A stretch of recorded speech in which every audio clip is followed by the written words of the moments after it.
Olá, pessoal! Sejam todos bem-vindos a mais uma aula de Física. Eu sou o professor Maicon Maciel e essa é a nossa aula de número 26.1.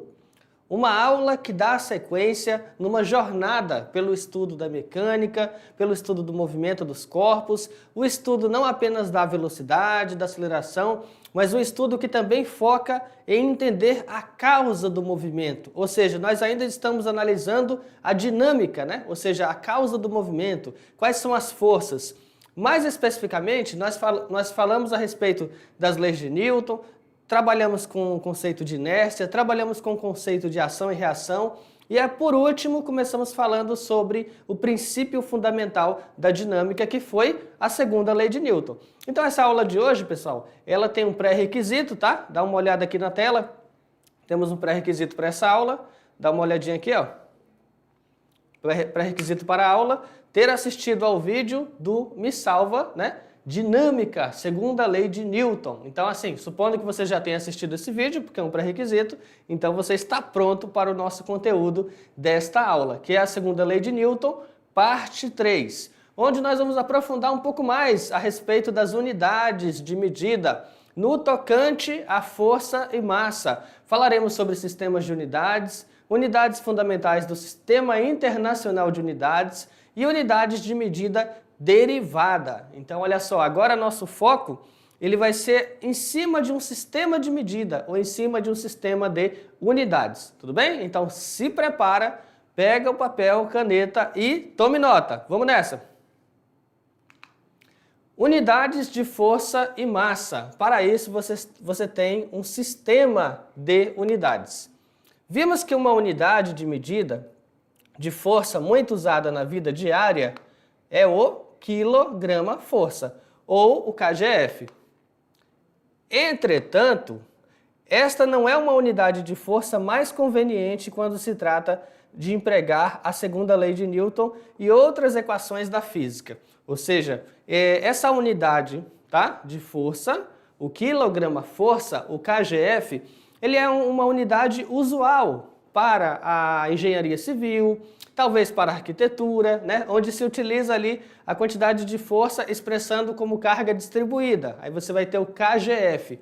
No entanto, quando eu vou trabalhar com o princípio fundamental da dinâmica, essa unidade ela não é tão interessante. Então vai ser necessário que nós façamos pequenas conversões, né? Transformações de unidade. Aí, bom, o sistema de unidades de uma forma geral é você pensar que cada grandeza, né?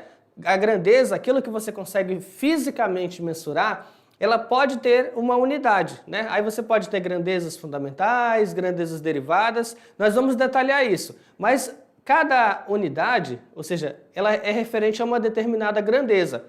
Se acontecer dessa grandeza não ter uma unidade, professor, eu expressei a grandeza, mas não tem aquela letrinha do lado do número. Quando isso acontecer, a gente está diante de uma grandeza adimensional, ou seja, uma grandeza que não tem dimensão, tudo bem? Mas no que diz respeito à força, né, que é o kgf, essa com certeza tem unidade. Olha a unidade aqui, ó, kgf, tudo bem? Então ela é conhecida mais porque no dia a dia nós trabalhamos com esse prefixo kg, que é o quilograma, né? Então é uma relação de massa e força aí, então acaba sendo mais familiar no cotidiano. Ou por acaso, quando você vai no açougue, você vai no açougue e você vai pedir, me dê 2 kg força dessa carne. Ou então você fala assim, me dê 10 newtons dessa carne. Você não fala em newtons, você não pede a massa da carne em newtons.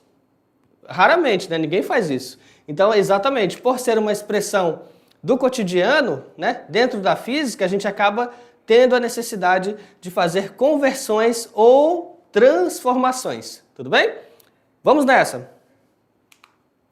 Importante, as unidades de medida das diversas grandezas adotadas até alguns anos variavam muito de um país para outro, dificultando assim as comunicações, transações comerciais, intercâmbios científicos, tecnológicos entre os países. Então veja bem, neste ponto, né, no tocante a isso, vamos refletir assim. Imagina aqui, grandeza é algo que você consegue medir, mensurar e você adota uma unidade de medida. Perfeito. Cada localidade do planeta vai ter uma comunidade que inicialmente tinha a seu próprio modo uma forma de medir e uma forma de mensurar e um nome ao qual eles iriam dar para suas unidades. Aí você fala, bom, professor, existe algum problema nisso? A princípio, aparentemente, não. Né? Países nórdicos podem usar as unidades que eles acharem melhor, países da América do Sul, unidades próprias da sua comunidade, não é problema. Da América do Norte a mesma coisa, da China a mesma coisa, só que aí que está a questão. Quando se trata de migração humana, quando se trata de geopolítica, quando se trata de economia, nenhuma sociedade é autossuficiente, nenhuma comunidade, nenhum país deixa de se comunicar e depender do outro, seja porque as pessoas vão migrar de locais, seja porque haverá transações. E aí, no momento em que houver a necessidade de levar a matéria-prima que eu tenho aqui para fazer uma transação comercial com outro país, porque ele quer essa matéria-prima, mas em compensação eu quero outra coisa que ele tem, vai ter que ter uma coisa como troca, alguma coisa como medida. E aí acontecia, com base nisso, né, acontecia alguns entraves, né, alguns pequenos entraves, porque se você tem uma forma de medir a massa e outro país tem outra forma de medir a massa, na hora de fazer as comparações, as conversões, como é que fica isso? Entende? Esse é o problema. Então, para não virar uma torre de Babel, né, para não ter uma torre de Babel, todo mundo falando uma linguagem diferente, todo mundo se expressando numa unidade diferente, em algum momento foi interessante que os países entrassem em um consenso. E nesse consenso, através de reuniões e conferências, eles acharam mais interessante, nesse consenso, adotar um sistema onde todos trabalhassem com essas unidades. E aí ficaria muito mais fácil, de forma internacional, de se comunicar. Se eu produzo, né, um produto, alguma coisa comercial, e outro país vai consumir, está escrito em quilograma, não está escrito numa outra unidade que ele vai usar, que seja internacionalmente desconhecida, e vice-versa, temperatura a mesma coisa, massa a mesma coisa. Tudo bem, pessoal? Vamos nessa! Na tentativa de obter uma unificação do emprego das unidades, cientistas e técnicos em metrologia de todo o mundo reuniram-se em congressos nos quais foi estruturado um sistema de unidades. Então, assim, respeitando que cada país tivesse sim a liberdade, né, de historicamente ter as suas unidades, isso não é um problema, mas em algum momento cada país desses se sentiu representado, né, por especialistas e nessa reunião, por consenso, eles acabam falando, bom, então nós vamos ter que adotar um sistema de unidades onde de forma unânime todos utilizem essas unidades. No dia a dia? Não necessariamente. No dia a dia, no Brasil, você ainda vai trabalhar com graus Celsius, nos Estados Unidos você vai trabalhar com graus Fahrenheit, e aí no Sistema Internacional de Unidades você vai ter o Kelvin como temperatura, por exemplo. Então olha que bacana, o Kelvin como temperatura no Sistema Internacional, mas no cotidiano das pessoas elas não adotaram. Então qual que é a utilidade de você ter essa temperatura padrão? Para materiais técnicos, né, de produção técnica, você vai expressar as temperaturas na unidade que está convencionada, onde qualquer país pode fazer uma leitura sem problema, sem precisar ficar, a temperatura é tanto ali, mas naquela unidade eu vou ter que converter, aí você não vai ter problema com isso, tudo bem? Essa é a importância de um sistema de unidades. Vamos nessa! Abrangendo um conjunto de unidades, olha aqui, de todos os ramos da ciência e da física em particular, tá? Aqui a gente está dando um enfoque na física, né? Porque será aula de física.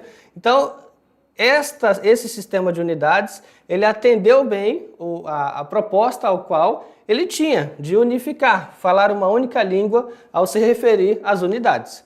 Então, olha só, o sistema de unidades pode ser estruturado a partir de um pequeno número de unidades, né, escolhidas arbitrariamente. Essas unidades escolhidas arbitrariamente, elas são 7, tá? 7. São apenas 7 que você vai ter que se lembrar. elas vão ser as suas grandezas fundamentais. E aí você vai e começa a falar comigo aí, ó. Fala aí, comprimento, é o primeiro. Comprimento, se mede em quê? Se mede em metro. Qual que é a letrinha que eu represento o comprimento? M minúsculo, tá aqui, ó. Qual que é a outra grandeza? Massa. E a outra, quilograma, professor, se mede em quilograma. E o símbolo? kg. E qual que é o outro? Tempo, se mede em quê? Segundos. Qual que é a unidadezinha? O símbolo? S minúsculo. E o outro? Corrente elétrica. Se mede em quê? Amperes. E o símbolo? A maiúsculo. Qual que é a outra grandeza? Temperatura termodinâmica. Olha a unidade. Kelvin. E o símbolo? K maiúsculo. Outra, quantidade de substância ou quantidade de matéria. Se mede em mol. E o símbolo? Mol também, tá? E olha o último aqui, ó. Intensidade luminosa, unidade candela e o símbolo CD. Você só tem que se lembrar desses 7, tá? Essas daqui são as 7 grandezas fundamentais do sistema internacional. Fundamental, elas foram escolhidas arbitrariamente, ou seja, de forma arbitrária, todo mundo pensou sobre as unidades e entraram num consenso de que essas 7 seriam a base, então elas são fundamentais. Fundamental quer dizer o seguinte, que qualquer outra unidade que você inventar, qualquer outra grandeza que você construir, você obrigatoriamente vai construir com base numa combinação dessas 7. Olha só, então por isso que elas são fundamentais. Ou seja, elas são como se fossem tijolos, né? São os tijolinhos numa estrutura para você poder montar outras unidades. Por isso elas são grandezas fundamentais. Apenas essas 7 aqui. Tudo bem, pessoal? Então, vamos nessa. Olha lá, unidades básicas ou fundamentais. Aí você fala assim, professor, eu não estou muito surpreso não com essas unidades, professor. Eu conheço o metro, né? Já fez alguma medida na sua casa? É em metros. Já comprou alguma coisa no mercado? Não tem um quilograma? Já fez uma medida do tempo de uma corrida, de um evento? Em segundos, minutos? Esse aqui talvez você não conheça. Talvez. Você já usou o multímetro, um amperímetro, um multiteste? Tá aí lá, ó, amperes. Agora esse aqui talvez você não conheça, né? Temperatura em Kelvin. Você já viu no termômetro, aquele termômetro clínico, você já viu naquele termômetro de rua, graus Celsius. Mas olha aqui, ó, Kelvin.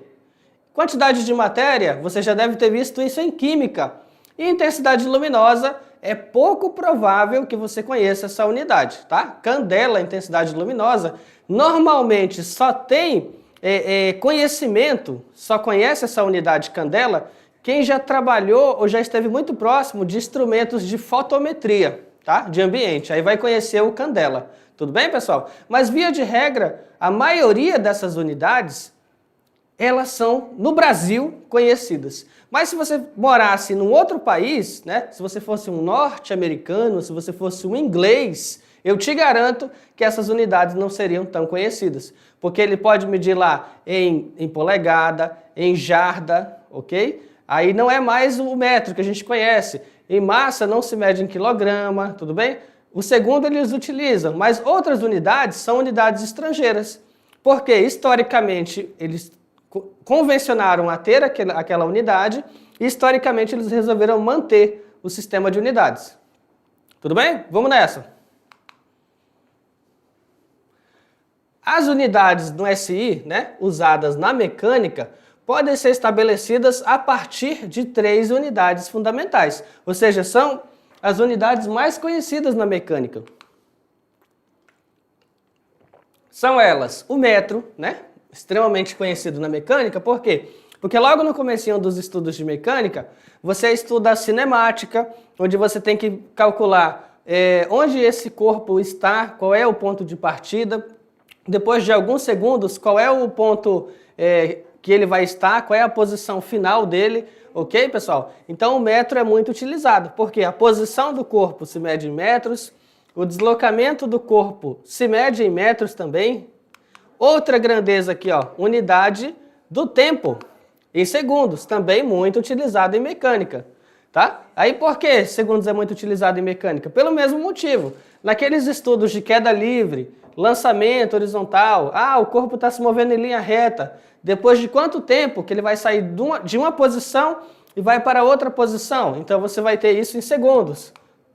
E uma outra unidade também foi famosa em mecânica é o quilograma. Então, por exemplo, se você vai calcular o peso de um corpo, você vai pegar a massa dele em quilograma e multiplicar pela gravidade. Outra coisa, professor, eu quero calcular a aceleração do corpo. Então, se você usar o princípio fundamental da dinâmica, você vai ter que levar em consideração qual é a massa desse corpo. E a massa desse corpo, olha só, é em quilograma, tá? Tem que lembrar da unidade porque você vai utilizá-la. Vamos nessa! O Sistema Internacional de Unidades, SI, é atualmente aceito por quase todos os países do mundo. Então ele é quase unânime, não é 100% dos países que utilizam, tá? Mas é quase todos. Então olha só, os países que adotaram oficialmente o sistema métrico, em verde, apenas três das 203 nações não adotaram oficialmente o Sistema Internacional de Unidades como seu sistema principal ou único de medição. São eles Mianmar, Libéria e Estados Unidos, tá? 3 países não adotaram o Sistema Internacional de Unidades como sistema principal. Mianmar, Libéria e Estados Unidos. Os Estados Unidos é o único país industrializado do mundo que tem uma aversão ao uso do Sistema Internacional de Unidades como o sistema predominante de medida. Então, olha que coisa curiosa, né? Olha que coisa curiosa você ter de vários países, todo mundo que está em verde aqui trabalha com o Sistema Internacional que nós trabalhamos. E apenas 3 países, né? Dá uma olhadinha aí, apenas 3 países não trabalham. Eles têm uma certa aversão ao sistema internacional ou ao sistema métrico, né, de medidas. Aí você vai, professor, por que será que eles não querem trabalhar, eles não gostam de trabalhar com o sistema métrico? Bom, talvez culturalmente, eles acham que medir em jarda, né, medir em polegada, medir em libra, para eles seja mais interessante, mais intuitivo, né? A velocidade no Brasil, você vai olhar lá, quilômetro por hora. Aí você vai na América do Norte, você vai ter milha por hora, né? MPH, milha por hora. Então aqui no Brasil a gente não trabalha com milhas, então você vai ter unidades estrangeiras. Tudo bem, eles têm a liberdade de participar ou não, né, da convenção internacional de medidas e é uma liberdade deles de entrar ou não no acordo para utilizar o sistema métrico. Vamos nessa! O sistema internacional aceita unidades que não pertencem ao sistema. Olha só, já que são unidades utilizadas no cotidiano. O seu uso é desaconselhado, devendo então ser evitado.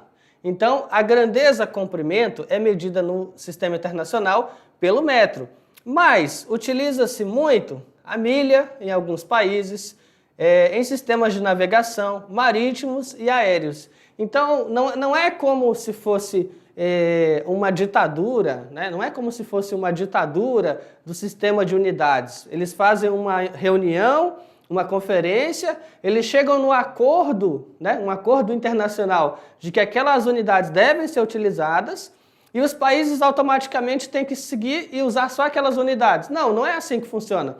Existe uma liberdade para que eles mantenham uma tradição. Então, por exemplo, a milha é utilizada, né, muito, né, desde muito tempo na navegação, na parte marítima e na parte aérea. Aí, por conta da reunião, toda aquela cultura vai ser modificada? Então, não seria assim, né? Então, realmente, tem algumas unidades que vão persistir por costume, e está tudo bem, ok? Mas ao fazer cálculo que considere o sistema internacional, você deve prestar atenção para fazer a devida conversão de unidades. Esse é o ponto, você vai ter que converter. Vamos nessa! A diferença entre uma milha terrestre e uma milha náutica, tá? Falando de milha, não tem só uma, né? Milha terrestre e milha náutica. Vamos lá. Olha só. A milha terrestre, tá? Um sistema de medida utilizado atualmente por países como Inglaterra e Estados Unidos, foi desenvolvida através de milipassos, uma unidade de comprimento utilizada pelo exército romano, que correspondia a 1000 passos dados pelo centurião, o comandante. Os passos do centurião eram mais largos que o normal, medindo o equivalente a 63,360 polegadas, ou ainda 1.609,34 metros, ok? E aqui nós temos uma representação, tá? Representação moderna de uma típica legião de soldados romanos com seus trajes na forma de organização. Ou seja, essa milha terrestre foi tomada como base nos passos, né, dos 1000 passos dados pelo centurião. A Chevrolet Bel Air foi um carro de tamanho real, produzido pela Chevrolet, para os anos de 1950 a 1975. Inicialmente, apenas as capas rígidas de 2 portas na linha de modelos da Chevrolet foram designadas com o nome de Bel Air, de 1950 a 1952. Na edição de julho de 1953, da Popular Mechanics, um Bel Air 1953, testado, ele foi de 0 a 60 mph, ou seja, milhas por hora, em 19,6 segundos. Olha aí que bacana. Aqui tem uma representação desse carro, tá? É antigo, né? Mas tem quem goste. Olha lá, Chevrolet Bel Air de 1957, conservado. Quanto que ele alcança? 60 mph. No Brasil você fica curioso, né? O que é mph mesmo, hein? Que aqui nós só conhecemos o quê? Quilômetro por hora. Mas aí para fora é conhecido. Milha por hora, mph. E aí se a gente fizer uma conversão, vai ser o quê? 1.609,34 vezes 60, você vai ter 96.560,4 metros por hora. E aí se eu for transformar, né? De metro por hora para quilômetro por hora, eu vou dividir por 1000 e aí eu vou obter 96,56 quilômetros por hora. Isso significa que esse carro aqui, um Chevrolet Bel Air, ele consegue alcançar 96,56 quilômetros por hora em 19,6 segundos.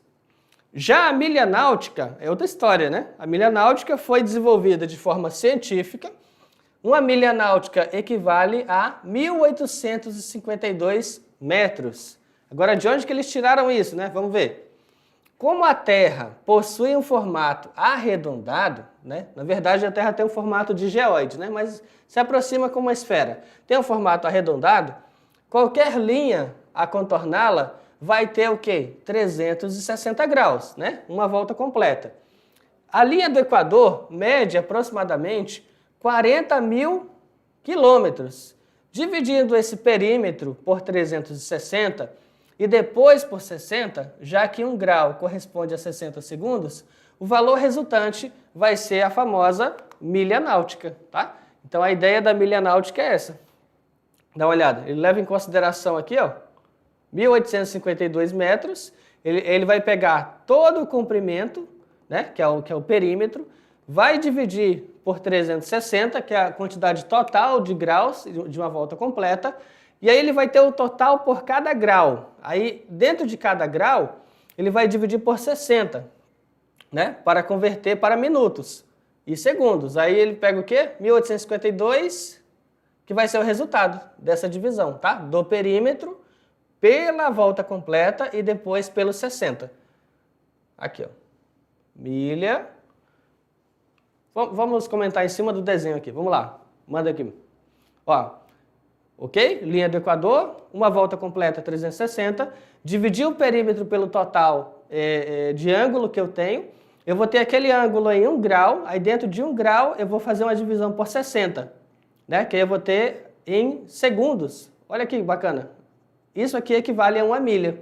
Então, diferente da milha terrestre, que ela foi definida com base em passos, ó, passos do centurião, lá do exército romano, a milha náutica, ela tem uma definição mais científica, né?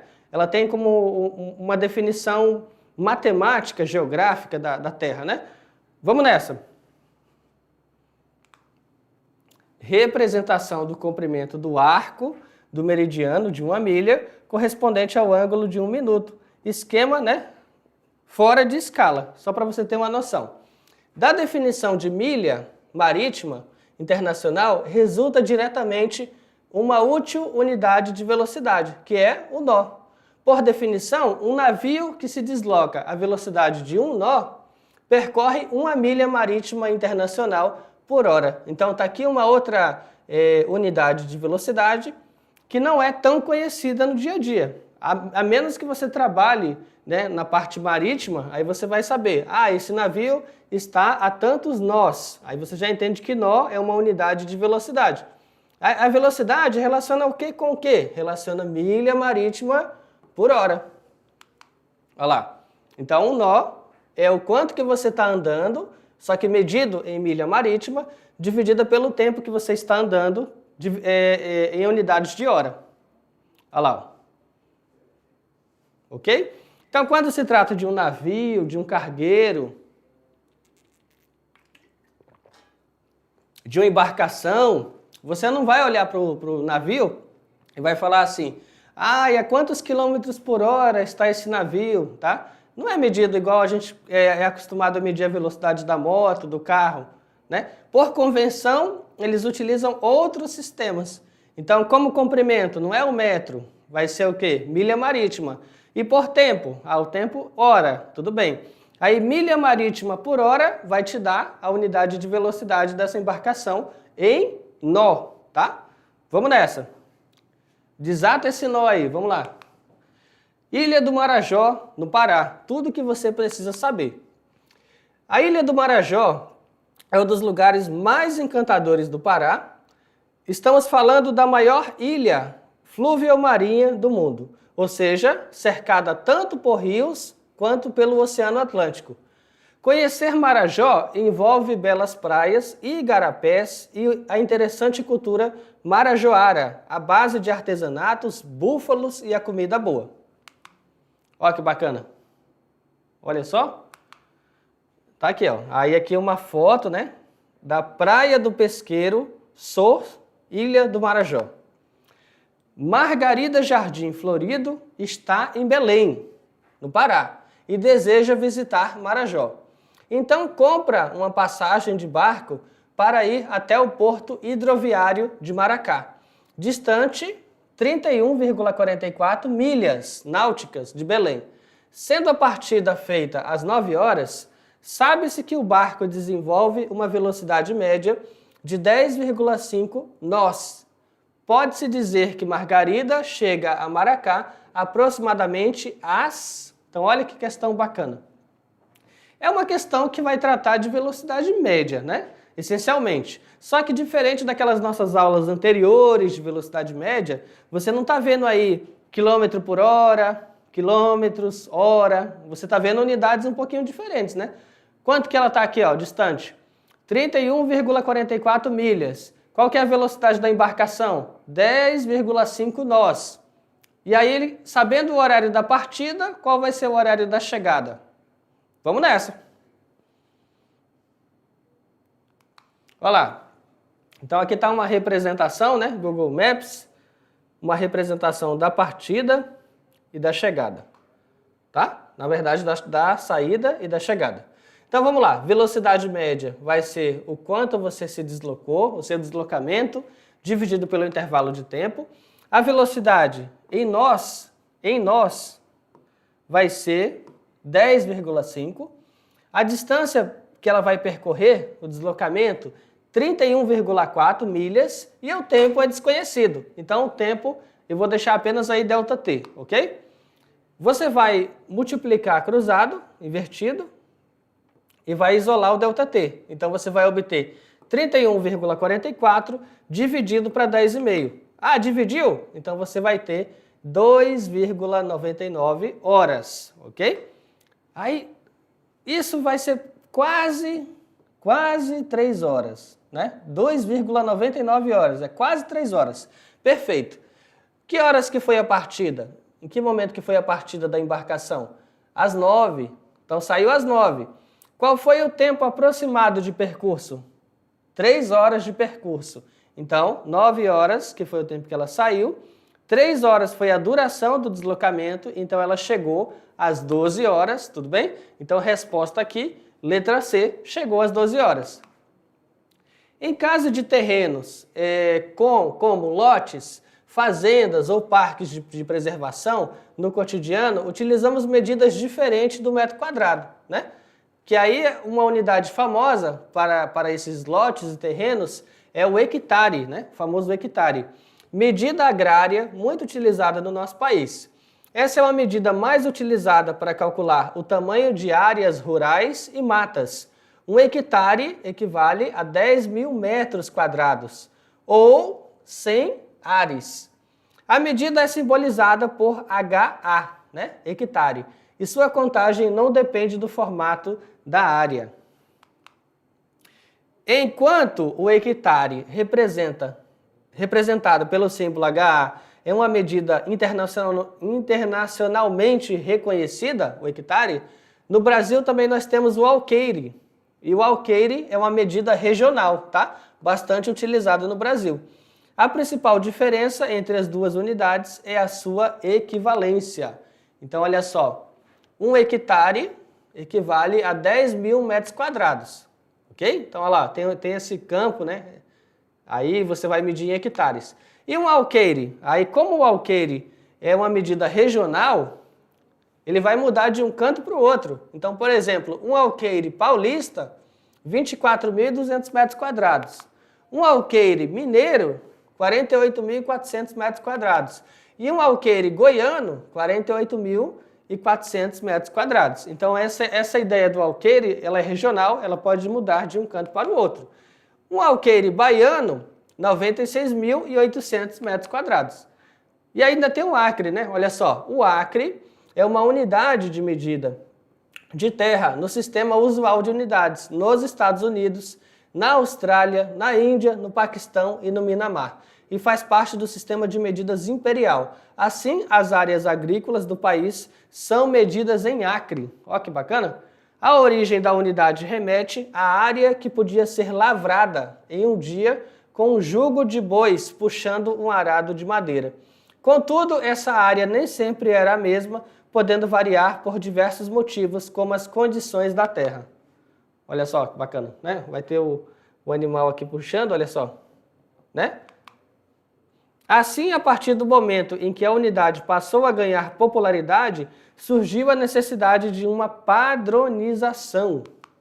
Atualmente, o acre é definido como um pedaço de terra de qualquer formato equivalente a 4.047 metros quadrados, ou, se preferir, 0,4047 hectares. Não confunda are, medida que equivale a 100 metros quadrados, com o acre, que vale 40,47 ares, né? Os nomes são muito parecidos, pessoal, então para confundir é fácil, né? Tem que tomar cuidado. Exemplo 1. Sabe-se que o hectare é equivalente a 10.000 metros quadrados, ou seja, um quadrado de lado 100 metros.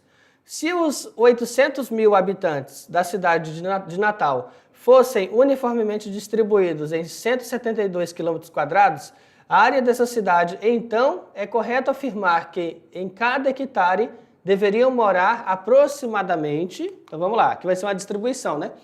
Temos que um hectare equivale a 0,01 do quilômetro quadrado, tá? Que é o 100 vezes 100. Calculando a quantidade de hectares na cidade, você vai ter 172 km² dividido por 0,01 km². Isso vai nos dar 17.200 hectares. Agora, quantos habitantes você tem? Vamos lá. Você vai ter 800.000 habitantes dividido para 17.200, né? Pessoas, no caso aqui, pessoas por hectare. Dividiu, você vai ter 46,5 pessoas, ok? Aí vai ficar mais próximo de 46 pessoas, que vai ser, ó, a letra E. Em virtude dessa escolha, o Sistema Internacional da Mecânica costuma ser denominado Sistema MKS. Por que MKS? M de metro, o K de quilograma e o S de segundo, tá? Aí você fala assim, professor, mas o K é o quilo, né? Quilo, o prefixo K, tudo bem? Em suas atividades diárias, você utiliza constantemente essas unidades e seus valores lhe são, portanto, familiares. Suas definições rigorosas, que não precisam ser memorizadas, foram estudadas com muito cuidado pelos cientistas. Então, qualquer dúvida, assistir à segunda aula da unidade 1, grandezas e unidades de medida.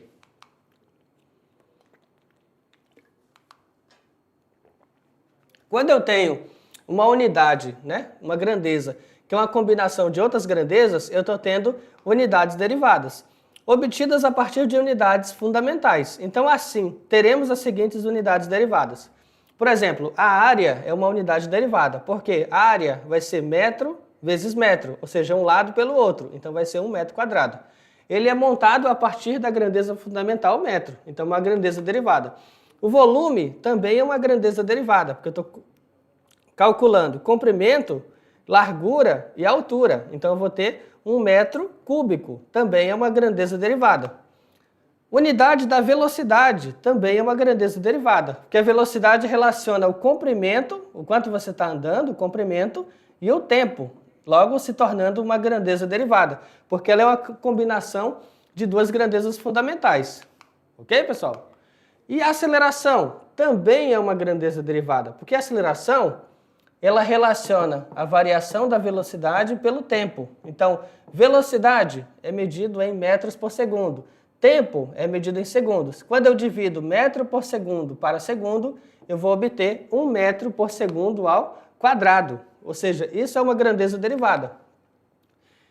Usando o Sistema Internacional de Unidades, vamos ter força resultante, né? Ou seja, está em newtons, e 1 newton equivale a 1 quilograma metro por segundo ao quadrado. Por quê?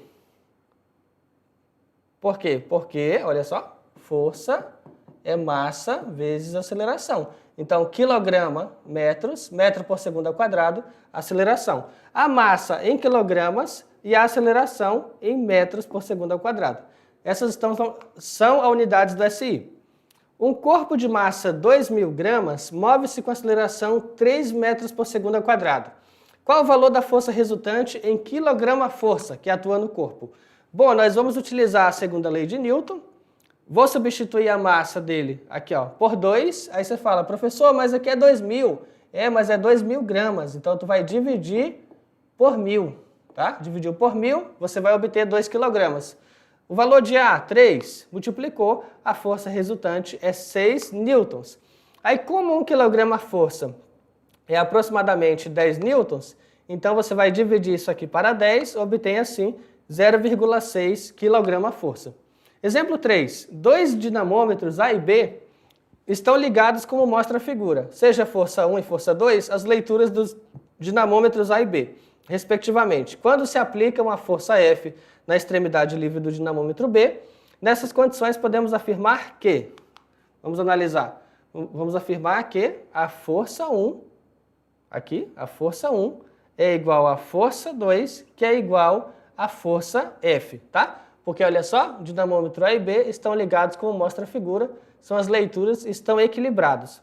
Então, eu vou ter aqui força F aplicado, força 1, vou colocar aqui, força 1, força 2, ok? Então, se eu fizer uma relação aqui da terceira lei de Newton, da ação e da reação, eu vou ver que são forças que têm o mesmo módulo, né? Então, elas vão ser em módulo iguais. Tudo bem, pessoal? Aí a letra D.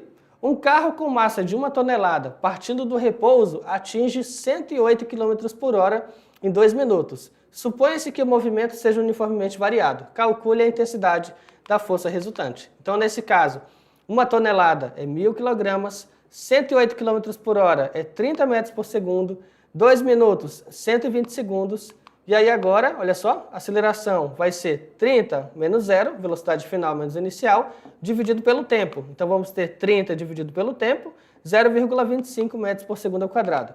Vou pegar a massa, que é 1000, né? Cadê? Aqui, massa 1000, multiplicar pela aceleração e obter 250 newtons. Tudo bem, pessoal?